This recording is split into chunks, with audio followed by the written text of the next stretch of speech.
Entonces vamos a iniciar con este repaso de fisiología renal. Adelante, Carlos. Entonces, chicos, empecemos, ¿no? Em, Chicos, como ustedes saben, como ustedes ya han visto en el transcurso del curso de fisiología renal, ya han podido determinar de que en este segmento de fisiología, en cuanto al riñón, tiene múltiples funciones. Todas esas funciones las vamos a ir desmenuzando en cada una de las diapositivas, poco a poco. Y ustedes van a dar cuenta que no solamente es necesario memorizarse qué funciones se cumplen, sino determinar por qué cumplen esas funciones. Entonces vamos a ir a ver cada una de las diapositivas. Y para ello, chicos, vamos a determinar las generalidades, ¿no? Lo que nosotros ya eh, tenemos que venir con el conocimiento ya previo de lo que, para entender un poquito más la fisiología renal, ¿no? Pero esto lo vamos a tocar a grosso modo, pero a modo de recordar y que se nos haga más digerible en las siguientes diapositivas entender este tema. Entonces, chicos, de forma rápida, yo sé que ustedes lo saben muy bien, ¿no? Miren, acá tenemos el riñón, le hacemos un cortecito y yo sé que ustedes saben que la parte externa se denomina corteza renal y la parte interna médula renal. Esto ustedes lo saben muy bien, chicos, ¿no? Corteza y médula. Miren, yo quiero que ya vayan conociendo desde ya este, este, esta división, ¿no? Esta división córtico-medular. Es muy importante, chicos, que ustedes sepan diferenciar esta división. Corteza y médula. En la médula, ¿qué había, chicos, de forma rápida? Pirámides, ¿no? Pirámides renales o pirámides en Malpighi. ¿Recuerdan? Entre cada pirámide renal que encontrábamos a las columnas, ¿no? ¿Se acuerdan? Las columnas renales, chicos. Chicos, recuerdan que al final, en el vértice de la pirámide renal que existía, una papila renal, exacto, una papila renal. Y estas papilas renales se agrupaban para formar los cálices, luego los cálices la pelvis renal y luego la pelvis el uretra, por donde sale la orina, ¿no? Nosotros en el transcurso de esta charla vamos a conocer cómo se forma la orina, muy importante, chicos, cómo se forma la orina. Pero sigamos con esta diapositiva. Entonces, en esta pirámide renal, nosotros vamos a encontrar, ¿no?, múltiples estructuras que son las estructuras fundamentales, funcionales del riñón. ¿Cuáles son? Las nefronas, chicos. Miren, aquí está la nefrona. Acá está chiquita la nefrona. Las nefronas. Es muy importante que ustedes sepan las partes de la nefrona y qué función cumple cada parte. Es muy importante que ustedes sepan eso. Vamos a hacer. ¿Ya? Otra parte que yo quiero que ustedes ya sepan e integren este conocimiento es la vascularización renal. ¿Ya? Pero ¿con qué objetivo? Luego lo vamos a ver. Pero a grosso modo, nosotros sabemos que la vascularización, que la irrigación renal viene de la arteria, obviamente, renal. Esta arteria renal se divide en ¿qué? ¿Se acuerdan un poquito de anatomía? Segmentaria. Después de la segmentaria, ¿qué arteria venía? La arteria interlobular, ¿no? La que rodeaba a las pirámides renales, la que rodeaba a los lóbulos renales, la arteria renal. Luego la arteria interlobular, perdón. Luego de la arteria interlobular viene, rodea la pirámide renal y hace como especie de un arco, ¿no? Como especie de un arco. Ese arco, cómo se denominaba esa arteria? Arterias arqueadas, porque tienen forma de arco. Luego de estas arterias arqueadas o arcuatas también se llaman, eh, se dividen en otras ramas de arterias, las que se encuentran acá, las arterias radiales, corticales o también denominadas arterias interlobulares, ¿no? Estas ramitas chiquititas que nosotros encontramos acá. A partir de acá, chicos, yo quiero que ustedes ya se concentren, porque a partir de estas arterias radiales o corticales viene una arteriola muy importante que ustedes deben de conocerla, la arteriola aferente, que la vamos a ver constantemente. Arteriola aferente. ¿Ya? Entonces, vamos a hacerle un zoom a esta pirámide renal. Vamos a ampliar la imagen de esa pirámide renal. Ah, acá la tenemos. Acá está la pirámide renal, ¿no? Ya más grande. Y dentro de la pirámide renal que encontrábamos, las famosas nefronas, ¿no? Acá hay una nefrona, acá hay otra nefrona, ¿no? Y para colocarnos más en el contexto, según la anterior imagen, acá teníamos la arteria segmentaria, que se divide acá en arteria interlobular Esta hacía un arco, por eso se llamaba arteria arcuata o arqueada, y de esta arteria arcuata o arqueada venía ¿qué? La arteria interlobular, paralela justamente a estas nefronas. Arteria interlobular. ¿Qué generaba? Les dije, la arteriola aferente. Esta que se encuentra acá, ahí está, arteriola aferente, chicos. ¿Está bien? Ya, lo vamos a dejar por ahí por un momento, vamos a dejar ahí la vascularización. Pero ahora quiero que conozcan las partes del, de la nefrona. Muy importante, chicos, muy importante. La nefrona, yo sé que ustedes lo saben muy bien, acá encontramos la parte inicial, que era ¿qué? La cápsula de Bowman, chicos. La cápsula de Bowman. Después la cápsula de Bowman, ¿qué viene? El túbulo contorneado proximal. Luego del túbulo contorneado proximal que venía, el asa de Henle, el túbulo contorneado distal, túbulo colector y el conducto colector, chicos. El conducto colector. Esas son las partes de la nefrona. Volvemos a la irrigación. Quiero que volvamos a la irrigación.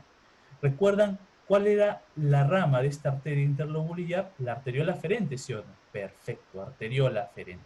La arteriola aferente, luego de formarse, chicos, genera una serie de capilares, muchos capilares, muchos, llamados capilares glomerulares. Eso lo conocen muy bien. Estos capilares glomerulares que se encuentran acá, miren con quién están en contacto, con la cápsula de Bowman que les había comentado. La cápsula de Bowman. Justamente a todo esto se le dice glomérulo, chicos. Glomérulo. Muy importante porque luego vamos a ver cómo se da el proceso de filtración y yo quiero que ya lo vayan conociendo. Vamos a brindarles otro dato más. Venía la arteriola aferente, forma los capilares glomerulares y de ahí que forma la arteriola eferente, la que vemos acá. ¿Ya, chicos? Ahí lo vamos a dejar. Otro dato que quiero que sepan, que existen dos tipos de nefronas. Acá la vemos. Una de estas se llama nefrona yuxtamedular y la otra cortical. Hay que saber las diferencias de estas nefronas. Importante. ¿Por qué? Porque miren, salta a la vista, chicos, las diferencias. Esta nefrona cortical, ¿dónde se encuentra su glomérulo? Este glomérulo. En la corteza, obviamente, en la corteza. Pero en la corteza, ¿qué? En la parte superficial de la corteza. Vamos a la otra nefrona, a la nefrona yuxtamedular. El glomérulo, ¿dónde se encuentra, chicos? También en la corteza, pero en la parte profunda de la corteza. ¿Ven? Ahí está una diferencia. Esta nefrona cortical, ¿cortical por qué? Porque su glomérulo se encuentra en la corteza, en la parte superficial de la corteza. Esta nefrona cortical, miren sus asas de Henle, chicos. ¿Hasta dónde llega? Sí, hasta la médula. Muy bien. Pero ¿hasta qué parte de la médula? Hasta la médula externa. Miren, médula externa. Y esta nefrona yuxtamedular, ¿hasta dónde llega sus asas de Henle? Ah, miren, hasta la médula interna. Esas son las principales diferencias de estos dos tipos de nefronas. Nefronas corticales, nefronas yuxtamedulares. Nefronas corticales, ¿por qué? Porque su glomérulo se encuentra en la parte superficial de la corteza. Yuxtamedulares, ¿por qué? Porque se encuentra muy cerca su glomérulo a la médula, incluso en la corteza, en la parte profunda de la corteza. Perfecto. Otra diferencia que ya les he dicho, ¿cuál era? Que el asa de Henle de la nefrona cortical llegaba hasta la médula en la parte externa, nada más. Pero la nefrona yuxtamedular, su asa de Henle llega hasta la parte profunda de la médula interna. ¿Está bien? Hay que establecer esa diferencia de manera bastante clara, ¿ya? Entonces, miren, hemos hecho otra imagen agrandada ¿de qué? De este glomérulo, chicos, de este glomérulo. Otra imagen agrandada. Volvemos a la imagen anterior. Miren, arteria renal, arteria segmentaria, arteria interlobular, por acá, arteria segmentaria, arteria interlobular, arteria arcuata, arteria interlobular, y venía ¿qué? La arteriola aferente. Acá tenemos la arteriola aferente. Arteriola aferente, y ahí les dije, ¿qué formaba? Capilares glomerulares, muchos capilares glomerulares, y luego de eso, ¿qué forma? Arteriola eferente. Chicos, acá yo quiero que ya también vayan conociendo algo. Miren, les dije que estos capilares glomerulares estaban siendo rodeados. ¿Por qué? Por la cápsula de Bowman. Esta es la cápsula de Bowman. Esto es parte de los túbulos renales. Cápsula de Bowman. Miren lo que se encuentra acá. Estos capilares glomerulares están siendo rodeados por esta cápsula de Bowman, lo que estoy señalizando acá. Pero quiero que establezcan dos diferencias en la cápsula de Bowman muy importantes. Miren, miren este epitelio de la cápsula de Bowman, el epitelio, este epitelio, y miren nuestro epitelio más interno. ¿Hay diferencias? No, claro que sí. A este epitelio externo se le dice epitelio parietal de esta cápsula de Bowman. Cápsula que rodea los capilares glomerulares, los rodea. Entonces tiene un epitelio parietal. Luego vemos que el epitelio que está en contacto con los capilares glomerulares se llama epitelio visceral. Pero miren las diferencias. Este epitelio visceral, miren, son células que tienen, estas células epiteliales tienen prolongaciones, chicos. Prolongaciones que se llaman pedícelos, chicos. Pedícelos. Miren, entonces a esta célula epitelial del epitelio visceral de la cápsula de Bowman también la vamos a denominar podocito. Podocito, que tiene prolongaciones. Acá las vemos, acá las estamos viendo claramente. Prolongaciones que se denominan pedícelos. ¿Ya? Entonces, vamos a aumentar un poco más la imagen. Vamos a hacer un corte acá y vamos a aumentar más la imagen justamente del epitelio visceral. Miren lo que encontramos. Yo les dije que este epitelio visceral estaba en contacto ¿con quién? Con los capilares glomerulares. Ya habíamos establecido de dónde vienen los capilares glomerulares. Está en contacto. Miren, justamente acá encontramos tres partes muy importantes. Esta parte que es parte del epitelio visceral de la cápsula de Bowman, ¿cómo se llamaba? Podocito. Y que tenía en sus prolongaciones los pedícelos. Uno. Dos. Debajo de ella, ¿qué encontrábamos? Una membrana llamada membrana basal glomerular. Esto que estoy señalizando acá es la membrana basal glomerular. Seguimos. Más internamente, nos cruzamos ¿con quién? Con el endotelio de los capilares glomerulares. Esto que vemos acá. Entonces, he hecho un corte de este glomérulo, en esta porción, estamos viendo estas partes. ¿Qué estamos viendo? El endotelio de los capilares glomerulares, su membrana basal, que se denomina membrana basal glomerular, y los podocitos de la cápsula de Bowman. Chicos, les presento a todo este conjunto, se llama barrera de filtración glomerular. Estamos ante la barrera de filtración glomerular. Lo vamos a dejar ahí. Esto luego lo vamos a ir especificando un poco más, pero ya quiero que lo vayan conociendo. Ya quiero que lo vayan conociendo. Entonces, chicos, el riñón, sabemos que cada riñón tiene 1.000.000 aproximadamente de nefronas. Cada riñón, muy importante. Los componentes de la nefrona ya lo hemos visto. Ustedes ya lo reconocen muy bien. La circulación renal, claro que sí, ya también lo hemos visto. Existen vasos preglomerulares, es decir, antes del glomérulo queda arteria renal, arteria segmentaria, interlobar, arcuata, interlobular, arteriola aferente. Después del glomérulo que veíamos, arteriola éfere, que sale del glomérulo. Y luego de esto vamos a ver que de esta arteriola eferente se forman los capilares peritubulares, los vasos rectos, y cuando estos se van reuniendo, van drenando esa sangre hacia la vena renal, que es la que sale del riñón. ¿Sí? Espero que esté claro. Luego también es importante conocer el riñón, el aparato yuxtaglomerular, que cumple una función muy importante. ¿Ya? Entonces, chicos, les había comentado ya al inicio que el riñón cumple diversas funciones. Uno de ellos, la formación de la orina y con ello excretar desechos metabólicos. Eso lo conoce muy bien. ¿Cómo qué desechos metabólicos? La urea, la creatinina, el ácido úrico. Son desechos metabólicos producto del metabolismo de nuestro cuerpo que tenemos que eliminarlos. Y los eliminamos por la orina, chicos. Por eso es importante saber cómo se forma esa orina. ¿Cómo se forma esa orina? Porque luego en las siguientes asignaturas de los siguientes años, ustedes van a ver alteraciones en cada uno de estos mecanismos que a veces no me permiten a mí eliminar esos desechos metabólicos. Entonces, para yo conocer eso a profundidad, tengo que conocer lo normal, estos mecanismos de formación de la orina. ¿Y cuáles son esos? Ahí, bueno, es otra imagen donde podemos recordar la vascularización renal. Y quiero aprovechar, sí, para que vean, después de la arteriola eferente, ¿qué es lo que se forma?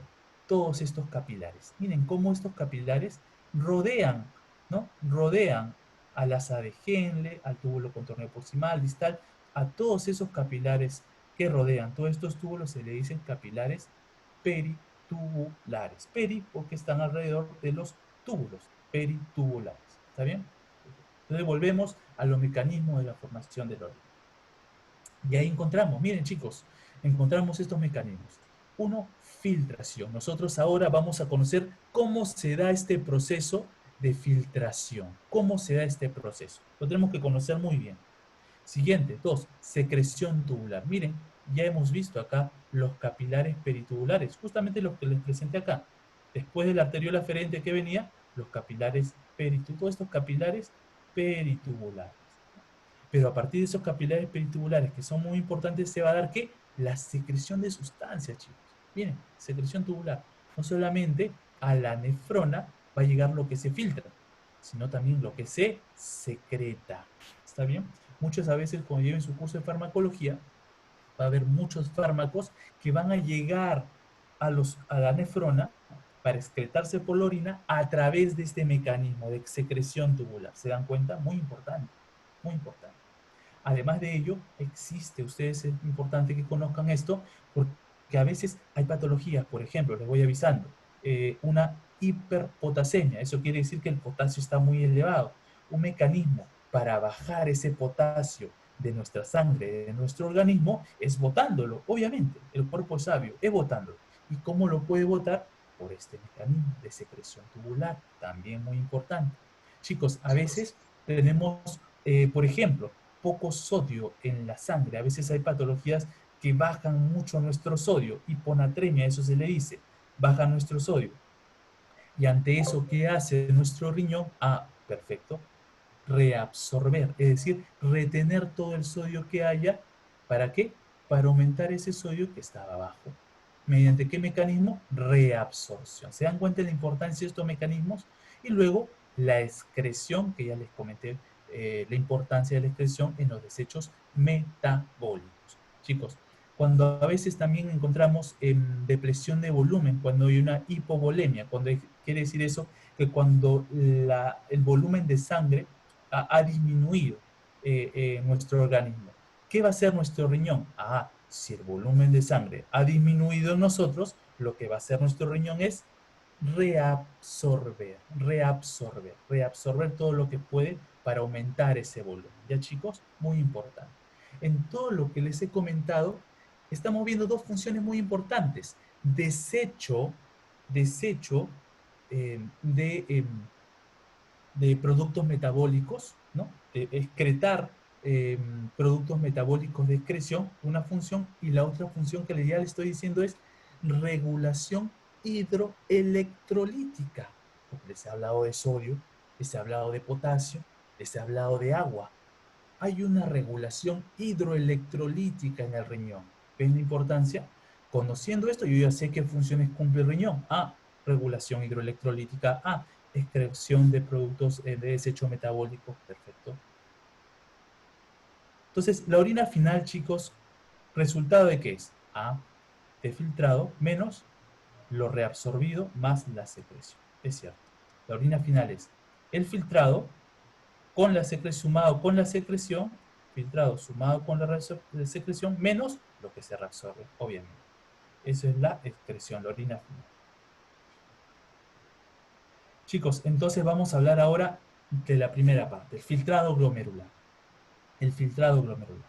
Para eso, otra vez voy a requerir esta imagen, importante. Miren, chicos. Encontramos acá la arteriola aferente, ¿no? Venía acá la arteriola aferente, miren, arteriola aferente forma los capilares glomerulares y sale la arteriola eferente, por supuesto. Esto se encontraba rodeado ¿de qué? De la cápsula de Bowman, ya lo conocen muy bien, y de ahí continuaba con el túbulo contorneo proximal y con el resto de la nefrona que ustedes ya conocen. Chicos, otra vez le hacemos, ampliamos la imagen de esta región. Ampliamos. Otra vez, miren, le ampliamos a qué? Estas células, ¿qué células serían? Parte del epitelio, ya lo hemos visto, ¿ah? Lo hemos visto, epitelio visceral, perdón, epitelio visceral. Estaba conformado por qué? Por los podocitos. Aquí están los podocitos. Y estas proyecciones que se ven acá, Estas proyecciones son los pedícelos. ¿Se encuentra rodeando a quién? Al endotelio. ¿De quién? De los capilares glomerulares, chicos. Pero miren estos huequitos que están acá. Esos serán las fenestras, porque el endotelio de los capilares glomerulares es un endotelio fenestrado. Eso lo conocemos muy bien. Y otra vez ampliamos la imagen, ya la hemos visto acá, de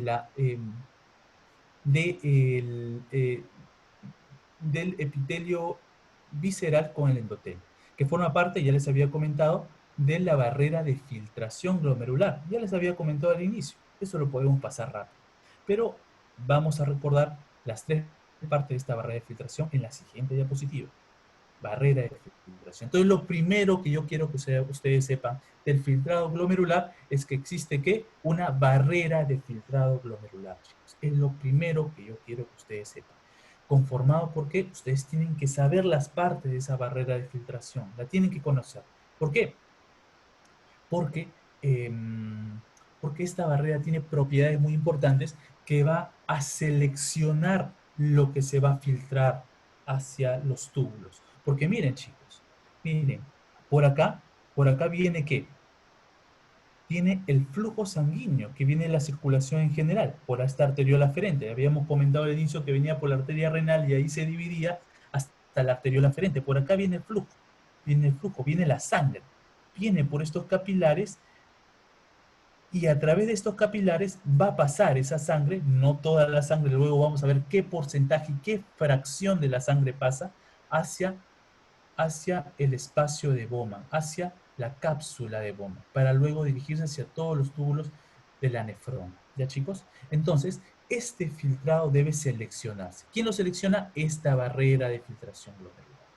Ya sabemos sus partes, pero quiero que sepan la característica de cada una de las partes. Por ejemplo, acá tenemos las células endoteliales. Esto que está en rojito serían las células endoteliales, ¿no? Ah, acá está. Células endoteliales del glomérulo. Y tenían su espacio, tenían espacios entre las células endoteliales y tenían fenestras. Vamos a denominar estas que sean las fenestras.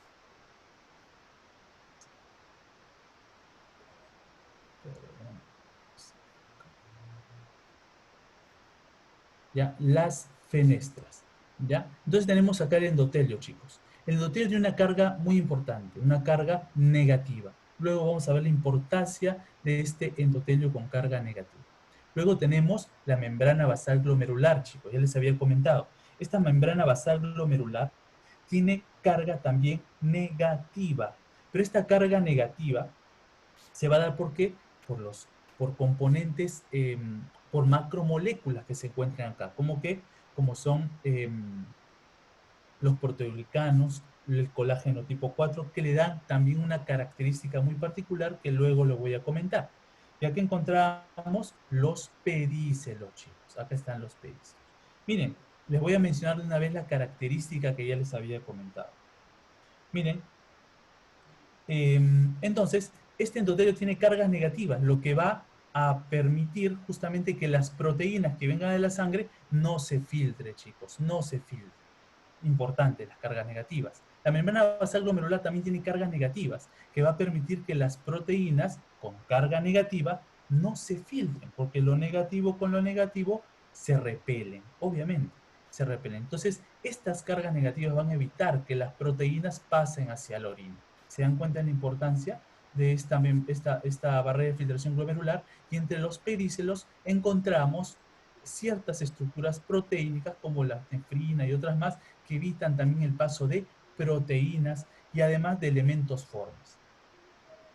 Entonces, chicos, ya hemos visto la barrera de filtración y vamos a ver ahorita los factores determinantes de filtrado glomerular. ¿Cuáles son esos factores determinantes, chicos? Muy importantes. Miren, tenemos acá un factor, estos que se encuentran acá, la presión hidrostática y la presión coloidosmótica. Tranquilos, a veces esto un poco como que asusta, pero no es tanto así. Miren, viene otra vez el flujo sanguíneo renal por acá y llega al glomérulo. Esto lo estamos representando como el glomérulo, como los capilares glomerulares, y esto lo estamos representando como la cápsula de Bowman. ¿Ya? Estos capilares glomerulares, chicos, tienen una presión, obviamente. Como es un fluido, tiene una presión llamada hidrostática de fluido, de agua, presión hidrostática que va a favorecer, miren hacia dónde está yendo la flechita, va a favorecer a que se filtre este flujo sanguíneo renal, va a favorecer que se filtre. Toda esta sangre, chicos, también tiene proteínas. Y nosotros sabemos que las proteínas muchas veces tienden a atraer, ¿qué, chicos? Tienden a atraer líquido. A esa presión de atracción que ejercen las proteínas para la atracción de líquidos hacia su compartimento se llama presión coiloidosmótica. Miren, chicos, dos presiones en donde en los capilares glomerulares. En la cápsula de Bowman también tienen presiones, como que la presión de la cápsula de Bowman, que ejerce sobre los capilares glomerulares. Chicos, la diferencia, la suma de estas presiones va a determinar el filtrado glomerular. ¿Por qué? Si yo tengo mayor presión hidrostática, es decir, más fuerza que ejerce el flujo sanguíneo renal sobre los capilares glomerulares, va a favorecer la filtración. Acá vemos. Entonces, la presión de filtración, ¿no? Es la fuerza que favorece la filtración, menos las fuerzas de presión de cápsula de Bowman y la presión coilodomótica glomerular. A esa diferencia se le denomina presión de filtración neta, chicos. Presión de filtración neta. Eso multiplicado por un coeficiente llamado coeficiente de filtración, ahí vamos a obtener la filtración glomerular o también denominada tasa de filtración glomerular. Espero que se haya entendido. Miren, chicos, entonces, el filtrado glomerular tiene factores, ya les había mencionado, la presión hidrostática, la presión coiloidosmótica del mismo capilar glomerular y por el lado de la cápsula de Bowman también tenía su presión de la cápsula de Bowman. Eso ya lo habíamos determinado. Pero vamos a ver qué es lo que podría modificar estos factores de presiones. Miren, a nivel de la presión hidrostática del capilar glomerular. ¿Cómo ocurre esto, chicos? Muy fácil, muy práctico. Miren, acá tenemos otra vez la arteriola eferente, otra vez. Miren, si yo hago acá a esto se denomina vasoconstricción, es decir, la arteriola eferente, disminuyo la luz de la arteriola eferente, la presiono, hago una vasoconstricción, ¿qué va a suceder, chicos? ¿Qué va a suceder con la presión hidrostática de las glomerulares que se encuentran acá? Va a disminuir, chicos. Porque obviamente, si yo estoy presionando la arteriola aferente, no va a ingresar mucha sangre acá. Por lo tanto, si no ingresa mucha sangre acá, la presión hidrostática va a ser menor. Y por lo tanto, si la presión hidrostática va a ser menor, el filtrado glomerular va a ser menor. Aquí está. Disminuye presión, vasoconstricción de la arteriola aferente, disminuye la presión hidrostática del capilar glomerular, por lo tanto disminuye la tasa de filtrado glomerular. ¿Está claro? Vamos por el otro lado. Vamos a otro ejemplo. Miren, si yo hago vasoconstricción de la arteriola eferente, ¿qué sucede? Acumulo más fluido acá, acumulo más flujo acá. Por lo tanto, eso aumenta ¿qué? La presión en estos capilares glomerulares. Aumenta la presión capilar glomerular. Y si aumenta la presión capilar glomerular, favorece la filtración glomerular. Por eso aumenta la tasa de filtración glomerular. Les doy ejemplos, chicos. Por ejemplo, acá. La angiotensina 2. Yo ya les voy diciendo ese dato. Angiotensina 2. ¿Qué hace la angiotensina 2? Vasoconstricción, tanto de la arteriola aferente como eferente. Pero principalmente la angiotensina 2 hace vasoconstricción de la arteriola eferente.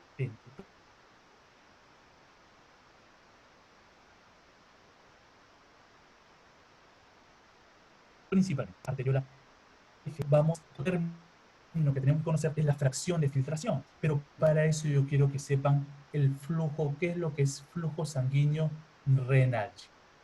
Flujo sanguíneo renal. El flujo sanguíneo renal, ¿no? ¿Qué es el flujo sanguíneo renal? Es todo el flujo que viene de la circulación general hacia los riñones. Pero chicos, ¿toda la circulación viene hacia los riñones? No, solamente un porcentaje. ¿Cuál es ese? El 20% del flujo, el 20% del gasto cardíaco.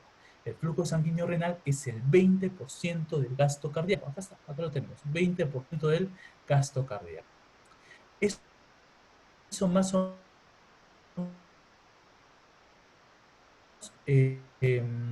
representa, bueno, entonces, Carlos, en todo ese flujo sanguíneo renal es el que se va a filtrar. No, no todo. Un porcentaje es el que se va a filtrar. Por eso se denomina esto flujo sanguíneo renal efectivo. Es el que se va a filtrar. Ah, ok. Entonces se filtra con todo y células, con hematíes, con leucocitos. No, no tanto así. Los hematíes y los leucocitos y proteínas no se filtran. Ah, no se filtran. Entonces, ¿qué se filtra? El plasma, chicos. Se filtra el plasma. Ah, ¿todo el plasma? No, no todo el plasma. Se filtra el 60% de este flujo sanguíneo renal efectivo. El 60%.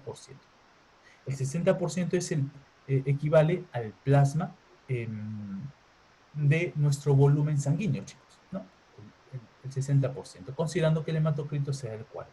Entonces, el 60% del flujo sanguíneo renal efectivo es el que se va a filtrar. Ese se denomina filtrado plasmático renal efectivo. Filtrado plasmático renal efectivo. Perfecto. Y todo ese flujo plasmático renal efectivo es el que se va a filtrar netamente, no tampoco, sino el 20% de todo de ese flujo plasmático renal efectivo. El 20% de ese flujo es el que se va a denominar tasa de filtración glomerular. Miren chicos, la división, justamente si esto lo paso a dividir acá, lo paso a dividir, va a dar que la fracción de filtración que es igual a 0.2, que es el 20%.